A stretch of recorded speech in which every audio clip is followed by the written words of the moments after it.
তো বন্ধুরা, তোমরা সবাই কেমন আছো? আশা করি সবাই ভালো আছো। তো বন্ধুরা, আজকে তোমাদের জন্য খুবই গুরুত্বপূর্ণ প্রশ্ন রয়েছে আজকের এই পাঠে। তো অবশ্যই তোমরা ভিডিওটা শেষ পর্যন্ত দেখবে এবং যদি কোথাও বুঝতে না পারো কমেন্ট করতে পারো। আমরা কিন্তু আপনাদের সেই কমেন্টের অবশ্যই উত্তর দেওয়ার চেষ্টা করব। তো আজকে আমরা এই প্রশ্নগুলো কিন্তু ইম্পর্ট্যান্ট, তার কারণ হচ্ছে এই প্রশ্নগুলো যদি আপনারা দেখো তাহলে আপনারা বুঝতে পারবেন, হ্যাঁ এরকম ধরনের প্রশ্নের একটা স্ট্যান্ডার্ড লেভেলের প্রশ্ন। তো চলো আর বেশি কিছু বলবো না, ভিডিওটা শুরু করব। তো বন্ধুরা, তোমরা বলবে যে এই যে ভিডিওটা মানে এই যে কোশ্চেনগুলো এটা কোথায় কাজে লাগতে পারে। তো বন্ধুরা, এই কোশ্চেনগুলো অনেক এক্সামে কাজে লাগবে। ডাব্লিউপির এক্সামে তো কাজে লাগবে, কারণ আমরা ডাব্লিউপির এক্সামকে মেন ফোকাস করে ভিডিওটা বানাচ্ছি। তার সাথে সাথে তো আপনাদের রেলেরও কাজে লাগবে, পঞ্চায়েতেরও কাজে লাগবে, আপকামিং যে কোনো এক্সাম বলো সেই এক্সামের জন্যই কাজে লাগবে। কেন কাজে লাগবে? কারণ এরকম ধরনের প্রশ্ন আলোচনা করা হয়। হ্যাঁ, আমরা এই ভিডিওটাতে রিজনিং আলোচনা করছি, জিকে আলোচনা করছি, ম্যাথও আলোচনা করছি এবং শর্ট ট্রিক্সের সাহায্যে আলোচনা করছি। তো অবশ্যই তোমরা ভিডিওটার সাথে থাকবে, শেষ পর্যন্ত দেখতে থাকবে এবং যদি কোথাও বুঝতে না পারো কমেন্ট করতে থাকো, আমরা অবশ্যই সেই কমেন্ট উত্তর দেবো। তো দেখো, আমাদের যেটা প্রশ্ন সেটা দেখো, বৈদ্যুতিন সরঞ্জাম ও গ্যাজেট প্রস্তুতকারক সংস্থা, এটা লিবন। এই লিবনের সাথে কে এই চারজনের মধ্যে জড়িত রয়েছে?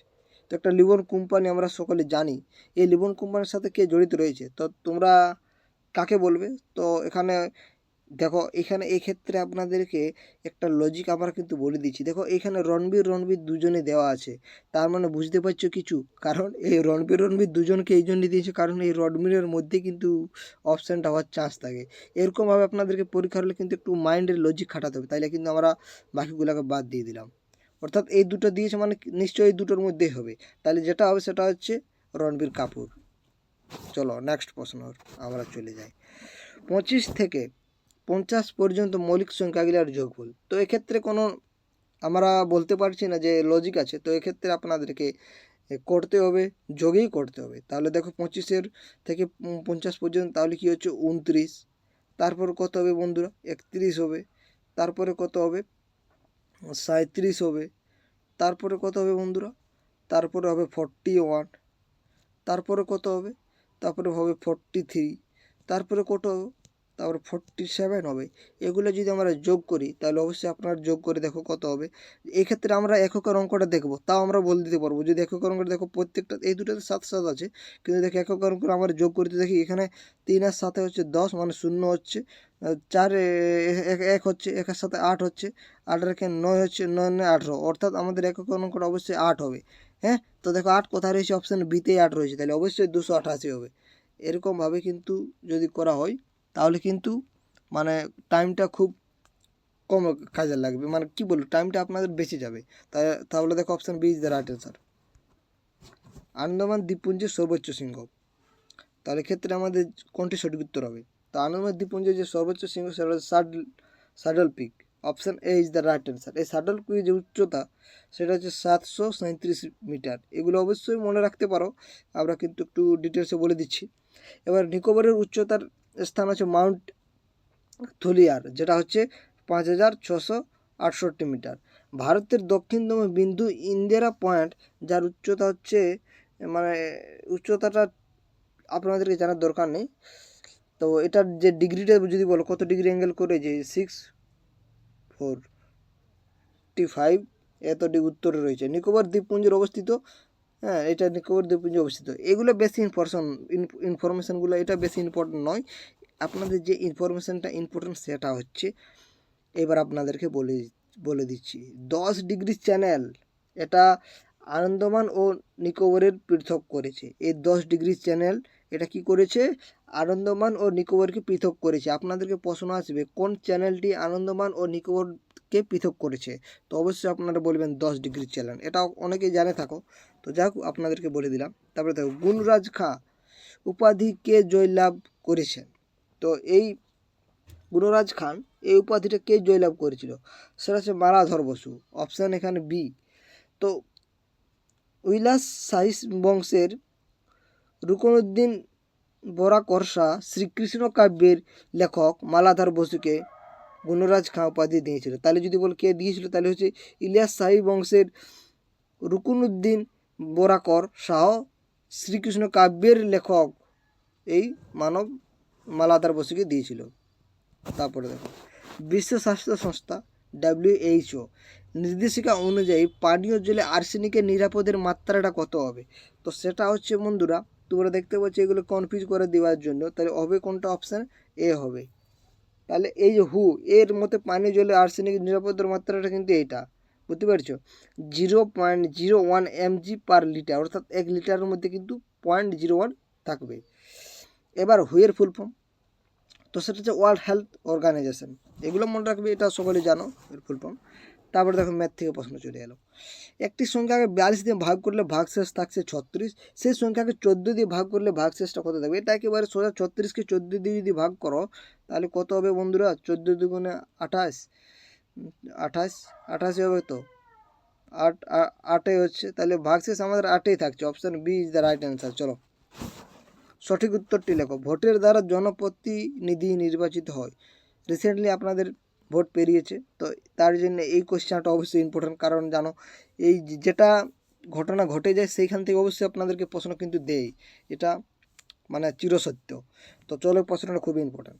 তাহলে ভোটের দ্বারা জনপ্রতিনিধি নির্বাচিত হয়, তাহলে সব ভোটার ভোট দেয়, এটা ভোট দেওয়া নাগরিকের কর্তব্য, ভোট জনগণের মৌলিক অধিকার। এই তিনটা তোমাদের স্টেটমেন্ট দেওয়া ছিল, তার মধ্যে কোনগুলো সত্য? তো দেখো এখানে আমরা কিন্তু কোনটাকে সত্য বলবো?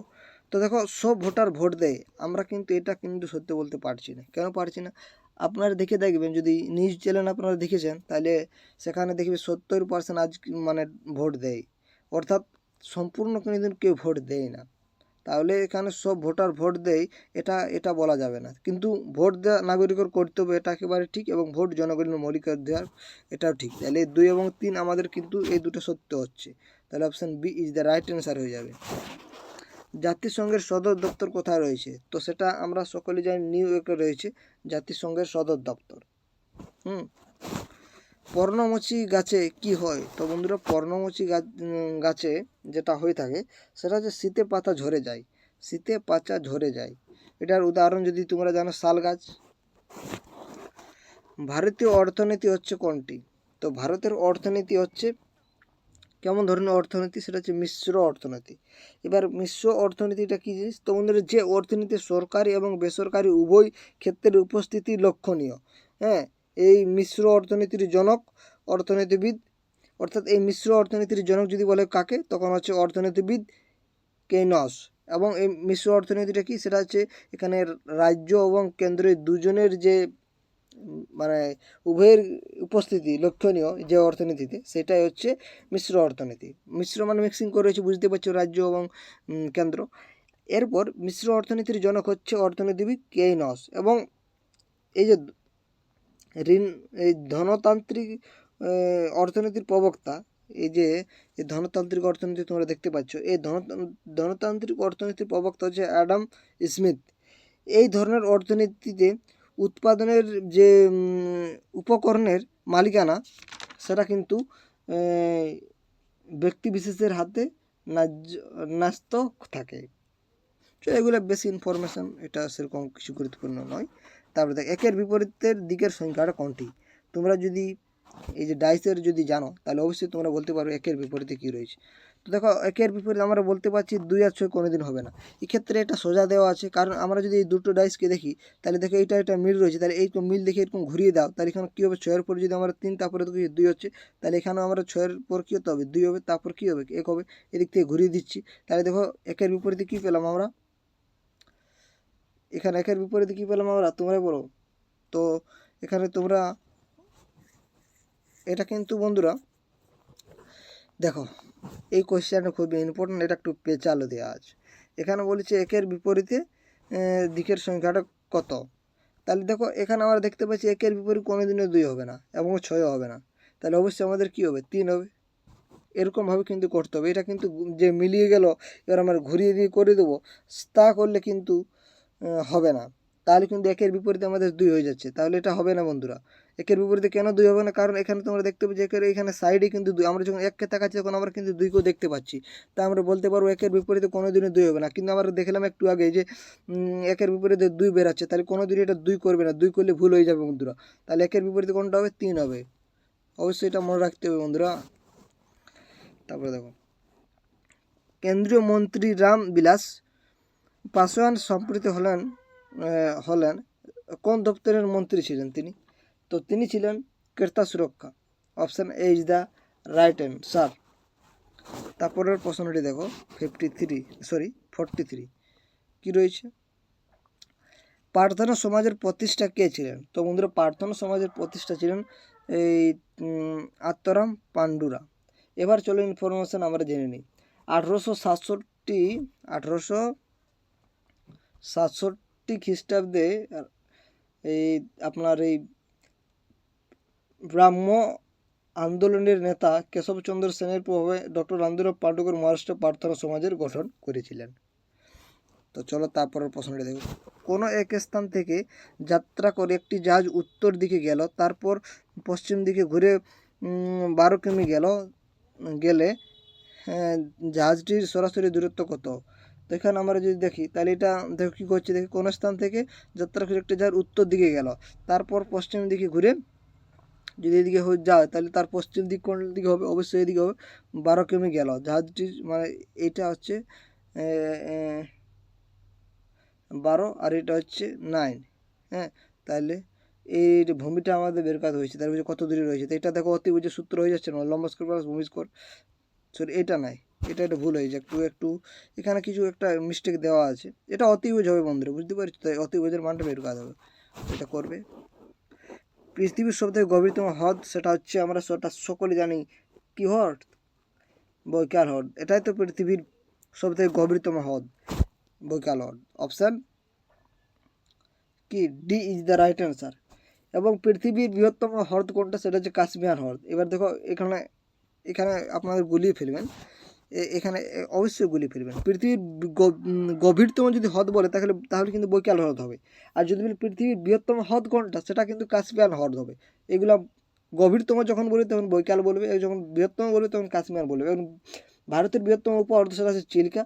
ভারতের বৃহত্তম স্বাদু জলের হ্রদ হচ্ছে উলার। এবং এগুলো অবশ্যই ইম্পর্টেন্ট, তো এগুলো অবশ্যই মনে রাখতে হবে।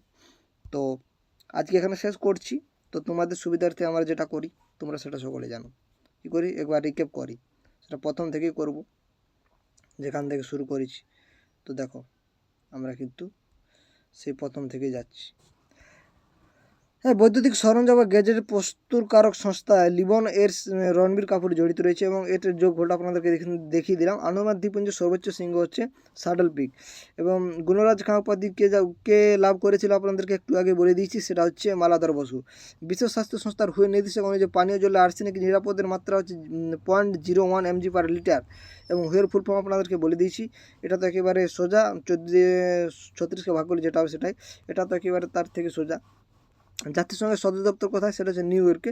পর্ণমোচী গাছ হচ্ছে, সেটা হচ্ছে শীতে পাতা ঝরে, এটাই তো আপনাদেরকে বলে দিয়েছি, নাকি অন্য কিছু বলে দিয়েছি? হ্যাঁ, শীতে পাতা ঝরে, যেটা আপনাদেরকে বলে দিয়েছি। ভারতের অর্থনীতি হচ্ছে কোনটি? সেটা হচ্ছে মিশ্র অর্থনীতি। এবার মিশ্র অর্থনীতির কাছে সেখানে হচ্ছে কেন্দ্র এবং রাজ্য দুজনেরই কিন্তু হাত থাকবে। এবং এই মিশ্র অর্থনীতির যে মানে কি বলা হয় জনক, সেটা হচ্ছে কেইনস। এবং ধনতান্ত্রিক অর্থনীতি প্রবক্তা হচ্ছে অ্যাডাম স্মিথ। একের বিপরীতে কি রয়েছে? একের বিপরীতে অবশ্যই 3 বলবে, 2 বলবে না, কারণ আমরা এককে যখন দেখছি তখন আমরা 2 দেখতে পাচ্ছি। তারপরে তো কেন্দ্রীয় মন্ত্রী বিলাস পাসওয়ান সেটা কোথার, মানে এখন যে তিনি কোন বিভাগের মন্ত্রী ছিলেন? সেটা হচ্ছে ক্রেতা সুরক্ষা। প্রার্থনা সমাজের প্রতিষ্ঠা করেছিলেন আত্মারাম পান্ডুরা। তারপরে এটা তো বলে দিলেন। পৃথিবীর সবথেকে গভীরতম হ্রদ সেটা হচ্ছে বৈকাল হ্রদ। এবং যদি বলে পৃথিবীর বৃহত্তম হ্রদ সেটা হচ্ছে কাশ্মীর হ্রদ। এগুলো অবশ্যই আপনারা মনে রাখবেন। তো আজকে এখানে শেষ করছি। ভিডিওটা কেমন লাগলো অবশ্যই কমেন্ট করে জানাতে পারো। তো বন্ধুরা, ভিডিওটা শেষ পর্যন্ত দেখার জন্য অসংখ্য ধন্যবাদ।